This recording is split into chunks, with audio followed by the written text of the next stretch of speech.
नमस्कार साथियों, जय हिंद। मेरा नाम है प्रीतेश जोशी और आप सभी का स्वागत है कक्षा 10 की इन क्लासेस में। तो कैसे हैं आप लोग? आशा करता हूँ ठीक होंगे, बढ़िया आपकी तैयारी चल रही होगी और दिन ब दिन तैयारी में तेजी आती जा रही होगी। आज हम चर्चा करने वाले हैं सामाजिक विज्ञान विषय के अध्याय नंबर 9 की तरफ, जिसका नाम है प्रेरक व्यक्तित्व।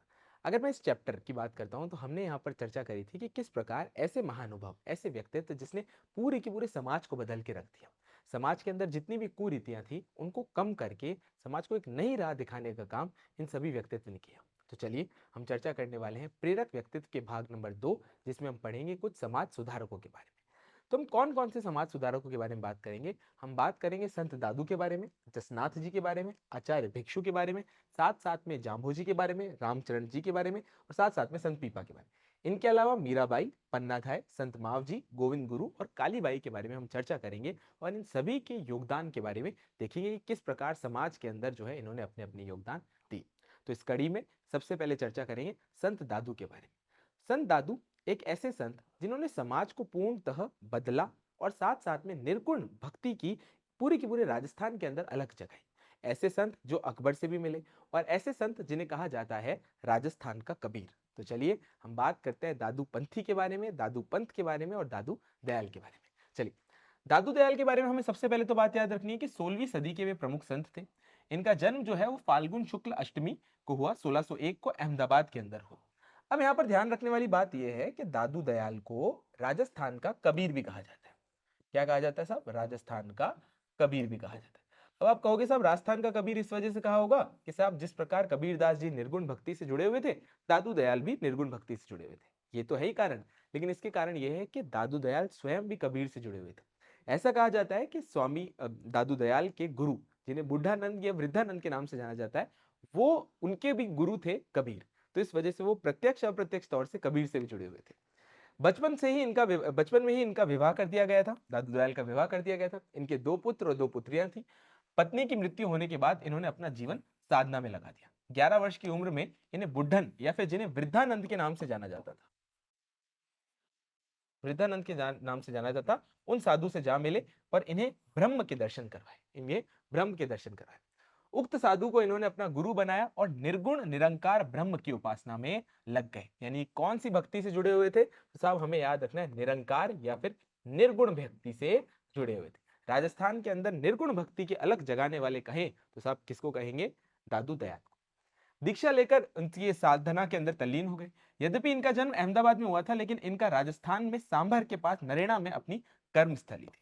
सांभर के पास नरेना में इनकी कर्मस्थली थी। अब मैं दादू दयाल के बारे में आपको 4-5 बातें और बता दूं। दादू दयाल के जो मानने वाले थे उनको कहा जाता है साहब दादू पंथी, और इन्होंने जिस संप्रदाय को बनाया उसको कहा जाता है साहब दादू पंथ। क्या कहा जाता है भैया? दादू। इनके द्वारा एक बड़ी प्रमुख तौर पर किताब लिखी गई थी जिसको कहते हैं दादू वाणी। क्या कहते हैं साहब? दादू वाणी। ये सधुकड़ी भाषा के अंदर लिखी गई थी और दादू जो है वो समय समय पर अपने अलग अलग प्रवचन जो है वो दिया करते थे। अब दादू दयाल के बारे में यहां पर बात करी थी और मैंने कहा था कि ऐसे व्यक्ति जो अकबर से मिले, तो बिल्कुल सही कहूंगा, राजस्थान के एक ऐसे संत जिनकी अकबर से मुलाकात होती है। इनके अलावा मुख्य तौर पे कहूं तो दादू के हमें देखने को मिलता है 52 शिष्य थे। कितने शिष्य थे? 52 शिष्य थे। और इन 52 शिष्यों को क्या कहा जाता था? इन 52 शिष्यों को दादू के 52 स्तंभ कहा जाता था। दादू के 52 स्तंभ कहा जाता था। दादू के 52 स्तंभ कहा जाता था। ये बातें हो गई साहब आपकी दादू दयाल के बारे में। अब हम चर्चा करते हैं और बात करते हैं जसनाती संप्रदाय के जसनाथ जी की। साहब अपन बात करने वाले हैं किसके? जसनाथी संप्रदाय की। जसनाथी संप्रदाय के जसनाथ जी के बारे में। राजस्थान के समाज सुधारकों में जसनाथ का नाम, संत जसनाथ का नाम बड़ी श्रद्धा से लिया जाता है। इनका जन्म 1539 के अंदर, यानी कि 1482 ईस्वी के अंदर बीकानेर के कतियारसर के अंदर हुआ। इनका पालन पोषण निसंतान दंपति हमीर जी जाट एवं रूपा दे द्वारा किया गया। रूपा दे द्वारा किया गया। 12 वर्ष की आयु में इन्होंने गोरखनाथ से दीक्षा ली तथा गोरखमालिया नामक स्थान के ऊपर कठोर तप किया। समाज में व्याप्त कुरीतियां और आडंबर का इन्होंने पूर्णतः विरोध किया। इन्होंने निर्गुण निरंकार ब्रह्मा की उपासना कर दी और तथा शरीर को नश्वरता को प्रतिपादित करते हुए कर्मवाद की पूर्णतः शिक्षा दी। इन्होंने मूर्ति पूजा, जाति प्रथा और साथ साथ में रूढ़ियों का विरोध किया और समाज में जो नैतिकता थी उसको स्थापित करने का प्रयास किया। 1563 के अंदर इन्होंने जीवित समाधि ले ली और इनके 36 नियम थे। कितने नियम थे साहब? 36 नियम थे। इनके संप्रदाय के जो लोग थे आज भी वो बड़े प्रमुख स्तर पे राजस्थान के अंदर फैले हुए हैं। उनके द्वारा एक नृत्य किया जाता है जिसे हम कहते हैं अग्नि नृत्य। क्या कहते हैं साहब? अग्नि नृत्य। किसके द्वारा किया जाता है साहब? जसनाती संप्रदाय के अनुयायियों द्वारा किया जाता है। कौन सा नृत्य? तो अपन याद रखेंगे साहब, अग्नि नृत्य। अग्नि नृत्य के बाद अब हम चर्चा करेंगे आचार्य भिक्षु के बारे में। क्या क्या इंपॉर्टेंट बातें हैं, कौन कौन सी ऐसी चीजें हैं जो एग्जामिनेशन पॉइंट ऑफ व्यू से हमें याद रखनी है, उनके बारे में चर्चा करते हैं। आचार्य भिक्षु का जन्म मारवाड़ के एक छोटे से ग्राम कंटालिया में आषाढ़ शुक्ल त्रयोदशी में हुआ। इनके पिता का नाम शाह बलूजी सकलेचा तथा माता का नाम दीपा जी था। माता का नाम दीपा जी था। इस बालक के जन्म से पूर्व इनकी माता को स्वप्न में गरजते हुए सिंह को दर्शन किए तथा साथ साथ में जन्म के बाद इस दिव्य बालक ने अपनी माता को देखे स्वप्न को साकार किया। बचपन में ही बालक कुशाग्र और बहुत ज्यादा सर्वगुण संपन्न था, पूर्णतः सर्वगुण संपन्न था। उन्होंने अपने 13 पंथ की व्याख्या इस प्रकार की और उन्होंने 5 महाव्रत की बात की। 5 महाव्रत की अगर मैं बात करता हूं, सब जैन धर्म में मुख्य हैं 5 महाव्रत। कौन कौन से हैं 5 महाव्रत? अहिंसा, कि साहब हिंसा नहीं करनी, मन कर्म और वचन से हमेशा सत्य बोलना है, पूर्णतः हमेशा सत्य बोलना है। अस्तेय, अपरिग्रह और ब्रह्मचर्य, यानी कि ना ही कोई किसी चीज को चुरानी है, ना हमें विचारों को चुराना है, ना किसी चीज को चुराना है। साथ साथ में हमें अपरिग्रह, धन को पूर्णतः इकट्ठा नहीं करना है, भौतिकवादी समाज से दूर रहना है और साथ साथ में हमें ब्रह्मचर्य का पालन करना है। पंच महाव्रत, 5 महाव्रत कौन कौन से? अहिंसा, सत्य, अस्तेय, अपरिग्रह और ब्रह्मचर्य। अब हम चर्चा करेंगे नेक्स्ट 5 समितियों की। तो ईर्ष्या, भाषा, ऐष्णा, आदान निष्पेषणा और साथ साथ में उपादान, इनकी 5 समितियां थी। 3 गुप्तियों के बारे में अगर चर्चा करता हूं तो 3 गुप्तियों के तौर पर मनोगुप्ती, काय गुप्ती और वाक गुप्ती हमें देखने को मिलती। मनोगुप्ती, काय गुप्ती और वाक गुप्ती हमें देखने को मिलती है। इसके अलावा इस प्रकार से 13 नियम जो थे वो मुक्ति का मार्ग था तथा इनके पालन करने वाले 13 पंथी कहलाए। इनके पालन करने वाले जो है हमें 13 पंथी कहते हैं, 13 पंथी कहते हैं। क्लियर? अब हम चर्चा करेंगे साहब बिश्नोई संप्रदाय के जनक 20 और 9 यानी 29 नियम देने वाले एक ऐसे संत जिन्होंने समाज को पूर्णतः बुलाया, बढ़ाया और साथ साथ में जिन्हें पर्यावरणविद भी कहा जाता है। अगर मैं पर्यावरण वाले संत के बारे में चर्चा करूं तो साहब पूरी तरीके से जाम्बोजी महाराज का नाम लिया जाएगा। तो चलिए बिश्नोई संप्रदाय के प्रवर्तक, बिश्नोई संप्रदाय की स्थापना करने वाले जाम्बोजी महाराज की जय बोलते हुए चर्चा करते हैं जाम्बोजी के बारे में। जाम्बोजी का जन्म 1451 में जोधपुर राज्य के अंतर्गत नागौर के पीपासर गांव में हुआ। पवार वंशीय राजपूत परिवार में हुआ। इनके पिता का नाम लोहट जी और माता का नाम हंसा देवी था। उन्होंने बिश्नोई पंथ की पूर्णतः यहाँ पर स्थापना की। कौन से पंथ की स्थापना करी साहब? बिश्नोई पंथ की स्थापना करी। इस पंथ के 29 नियम थे। 29 का मतलब हो गया साहब 20 और 9 नियम, और इनके मानने वाले जो लोग कहलाए वो कहलाए साहब बिश्नोई। अब बिश्नोई समाज का बहुत इंपॉर्टेंट योगदान है पर्यावरण को लेकर। और सोचो एक ऐसा समाज जिसके लोगों ने अपनी जान दे दी सिर्फ और सिर्फ पर्यावरण को बचाने के लिए, तो वो कहलाएगा साहब बिश्नोई समाज। अमृता देवी बिश्नोई का यहाँ पर आपको नाम याद रखना चाहिए। जाम्बोजी ने अपने नियमों में हरे पेड़ नहीं काटना, जीवन हत्या नहीं करना, मांस का सेवन नहीं करना आदि सम्मिलित कर यह सिद्ध किया कि मानव मात्र कल्याण प्रकृति के संरक्षण में ही पूर्णतः निहित है। सब नियम कितने दिए? 29 नियम दिए। इन 29 नियम 20 और 9 से संप्रदाय कौन सा बन गया? तो अपने को याद रखना साहब बिश्नोई संप्रदाय। जाम्बोजी की प्रेरणा से ही बीकानेर नरेश ने अपने ध्वज में खेजड़े का वृक्ष को चिन्ह के रूप में जोड़ा। उनके प्रति शासक एवं प्रजा दोनों में अगाध श्रद्धा थी। 1536 में जाम्बोजी ने अपने नश्वर शरीर को जो है वो पूर्णतः त्याग दिया, पूरी तरीके से त्याग दिया। अब आप सोचो साहब राजस्थान की धरा ने किन संतों को जन्म दिया है जिन्होंने ऐसे नियम बनाए जिससे समाज का साथ साथ में पर्यावरण का भला हो। उनकी समाधि यहीं बनी हुई है जिस पर दूर दूर से श्रद्धालु जो है वो पूर्णतः आकर श्रद्धा सुमन अर्पित करते हैं। और इनका जो प्रमुख स्थल है उसको कहा जाता है मुकाम। क्या कहा जाता है साहब? मुकाम। इनकी जो प्रमुख किताब, अगर आप मुझसे पूछेंगे साहब किताब का क्या नाम था, तो किताब का अपने को नाम याद रखना है जाम संहिता। जाम सागर याद कर लो, बड़ी इंपॉर्टेंट, जाम संहिता या फिर जाम सागर। 29 नियम वाले जाम्बोजी महाराज। आगे बढ़ेंगे और हम चर्चा करेंगे साहब रामचरण जी की। अगर मैं मध्यकालीन राजस्थान की बात करता हूं तो मध्यकालीन राजस्थान की धार्मिक परंपरा में राम स्नेही संप्रदाय का महत्वपूर्ण स्थान है। राजस्थान के अंदर राम स्नेही संप्रदाय की अगर मैं बात करूं तो इसकी 4 पीठें हैं। कहां पे? रैण, खेड़पा, शाहपुरा और सिंगथल। आपने कभी ना कभी नाम सुना होगा फूल डोल उत्सव का। नाम सुना है? नहीं सुना? फूल डोल उत्सव। ये जो फूल डोल उत्सव है वो किससे जुड़ा हुआ है? तो साहब फूल डोल उत्सव जो है वो पूर्णतः राम स्नेही संप्रदाय से ही जुड़ा हुआ है जिसके प्रवर्तक थे रामचरण जी। स्वामी रामचरण शाहपुरा की पीठ के संस्थापक थे। इनका जन्म 24 फरवरी 1720 को हुआ, टोंक जिले के सोडा गांव में हुआ, एक विजय वर्गीय परिवार के अंदर हुआ। इनके पिता का नाम बख्ताराम और माता का नाम जो था देवहती, माता का नाम था देवहती। दीक्षा से पूर्व इनका नाम रामकिशन था तथा इनका विवाह जो था वो गुलाब कंवर से हुआ। वैशाख कृष्ण पंचमी की जो है इनका पूरी तरीके से स्वर्गवास हो गया और इनकी स्मृति में शाहपुरा के शासक अमर सिंह ने विशाल राम द्वारे का निर्माण कराया। कितना प्रमुख स्थान जो है हमें रामचरण जी का यहाँ पर देखने को मिलता है। इनके शिष्यों की संख्या 225 बताई जाती है, जिसमें 12 प्रमुख हैं और जिन्होंने राम स्नेही परंपरा के प्रचार प्रसार में अपना योगदान दिया। इनका साहित्य जो है वो जाना जाता है साहब रामचरण वाणी के नाम से। किसके नाम से साहब? रामचरण वाणी के नाम से। बाकी फूल डोल उत्सव तो आपको पूर्णतः याद करना है। अब हम बात करने वाले हैं संत पीपाय नमः बोलते हुए पीपा जी की। पीपा जी के बारे में बात करें तो ये गगरौन के खींची राजपूत परिवार से इनका ताल्लुक था। इनका जन्म चैत्र पूर्णिमा को हुआ। ये बाल काल्य से ही वीरता तथा आध्यात्मिक गुण के ओतप्रोत थे। ईश्वर की भक्ति में इनकी अटूट विश्वास था और उन्होंने इंपॉर्टेंट तौर पे जो सामाजिक कुरीतियां थी, जैसे अगर पर्दा प्रथा है, उसका जो है वो पूर्णतः विरोध किया। गगरौन का शासक बनने के बाद इन्होंने दिल्ली की फिरोज तुगलक से संघर्ष किया तथा विजय प्राप्त करी। वही दूसरी ओर इन्होंने धर्मपरायण प्रजासत्ताक शासक के रूप में भी अपनी भूमिका निभाई। साहब एक ऐसा राजा जो राजनीति के अंदर तगड़ा हो, युद्ध के अंदर तगड़ा हो और धर्म के अंदर भी पूर्णतः तगड़ा हो, अध्यात्म के रूप से भी बड़ा सशक्त हो। नेक्स्ट हम चर्चा करेंगे साहब मीराबाई के बारे में। मीराबाई तो आपने नाम सुना ही होगा साहब, मीराबाई राजस्थान की राधा मीराबाई। अब मीराबाई के बारे में अगर हम चर्चा करते हैं तो महिला थान के अंदर कितना इंपॉर्टेंट योगदान, या फिर अगर मैं कहूंगा साहित्य संस्कृति के अंदर कितना योगदान, संत के तौर पर अगर मीराबाई को देखा जाए तो इनसे ज्यादा बड़ा योगदान हमें किसी का नहीं देखने को मिलता। तो चर्चा करते साहब मीराबाई के बारे में।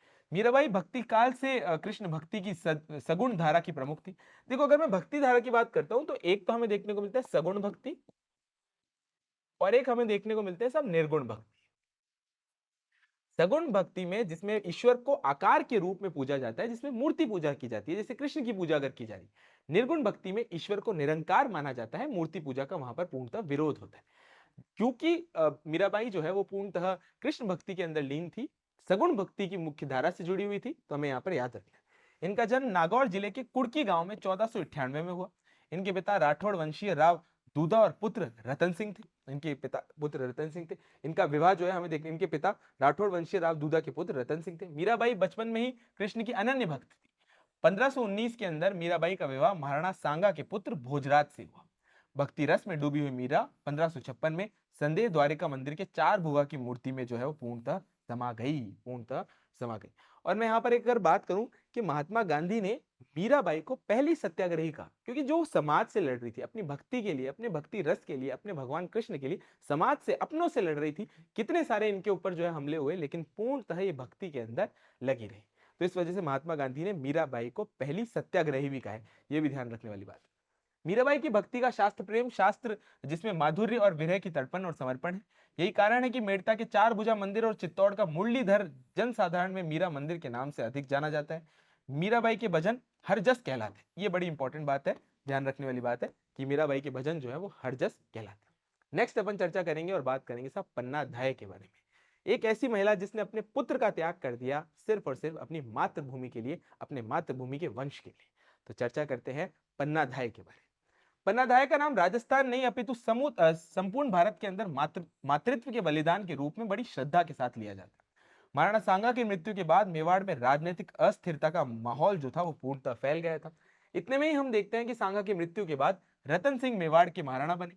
रतन सिंह की मृत्यु के बाद विक्रमादित्य को मेवाड़ का महाराणा बनाया गया, लेकिन उसकी समय में ही मेवाड़ में अशांति ही रही। बहादुर शाह के आक्रमण के कारण मेवाड़ में अपार जनधन की हानि हुई। स्थिति बहुत ज्यादा दयनीय हमें देखने को मिली।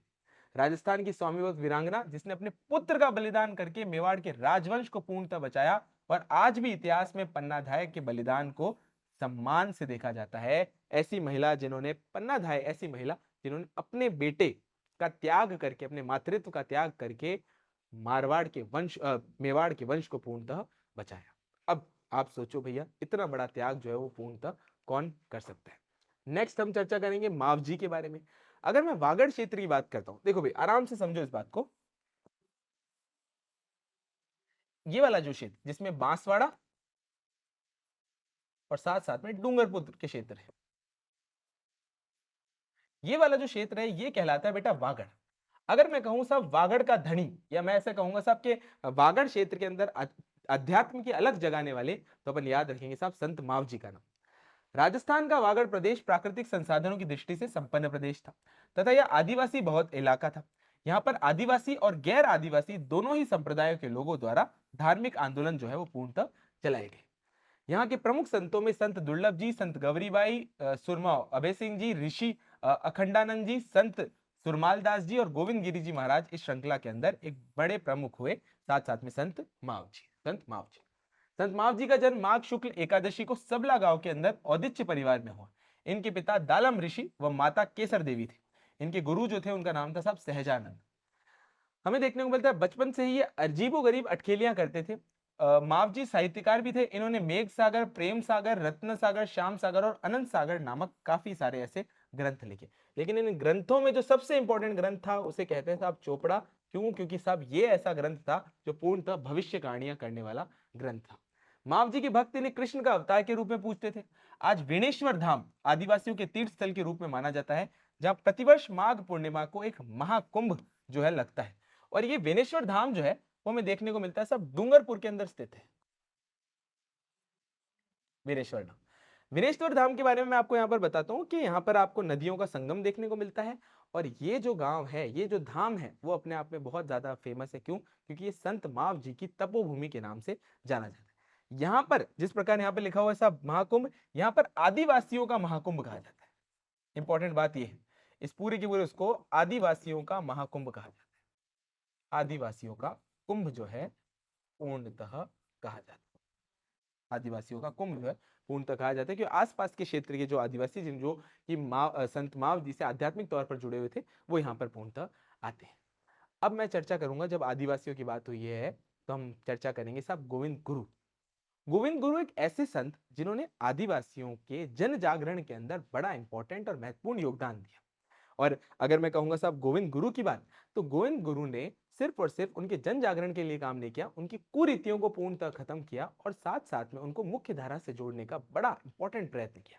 तो चलिए बात करते हैं गोविंद गुरु की। भील जनजाति की प्रमुख, भील जनजाति राजस्थान की प्रमुख जनजाति है। इनमें जन जागृति पैदा करने का श्रेय जो है वो गोविंद गुरु को जाता है। भील जाति वीर जाति है तथा मेवाड़ की सुरक्षा में भीलों का महत्वपूर्ण भूमिका जो है वो हमें देखने को मिलती है।